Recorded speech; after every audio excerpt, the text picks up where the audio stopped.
Բարև ձեզ, շնորհակալ եմ, որ այսքան մարդ ժամանակ է գտել և եկել է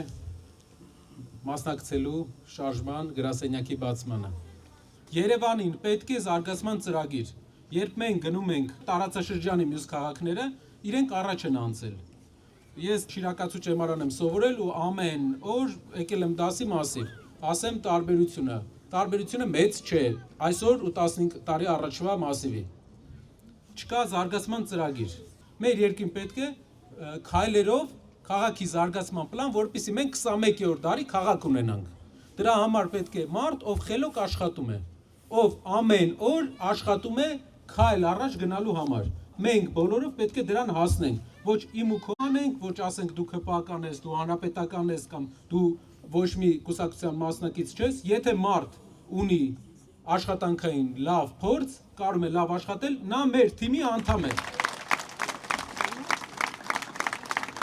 Մի քանի օր առաջ մեր ձեւով շարժման մեծ հավաքի ժամանակ մի խոսք էի ասել,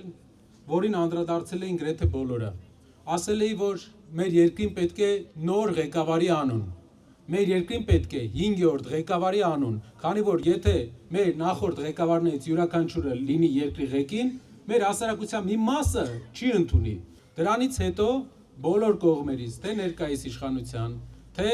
առաջի, երկրորդ եւ երրորդ նախագահի կողմնակիցների կողմից եղան կարծիքներ, որ այդպես չէ,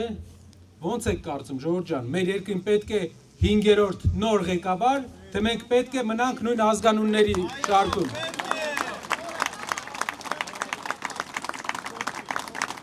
Օտար երկրները այսպիսի հարց են լուծել, օրինակ Ամերիկայի Միացյալ Նահանգները չի թողում երկու անգամից ավել մարդու իշխանության մնա։ Դրա հիմնական նպատակը այն է, որ ժողովրդի մեջ մի մաս հակասություն է զգում այդ անձի նկատմամբ եւ ամեն նոր պաշտոնավարում ավելի է խորացնելու այդ հակասությունը։ Մեր երկրի այսօրվա վարչապետը գնում է 3-րդ ժամկետի ու մեր երկրի սահմանադրությունը նենց է սարքած, որ կարող է 4-րդ էլ մնալ, 5-րդ էլ մնալ, անսահմանափակ ժամանակ, եթե մենք մեզ նեղություն չտանք ու չսկսենք աշխատել դրա դեմ, որովհետև եթե դեմը չառանք, ամեն տարի ավելի խիստ է դառնալու, ավելի շատ է ոստիկանական ուժերի միջոցով ժողովրդին ճնշելու, որ փորձի մնալ իշխանության։ Պետք է դեմը առնել, որպեսզի ամեն իշխանություն ունենա իր ժամկետը, կատարի իր գործի մաքսիմումը եւ հեռանա։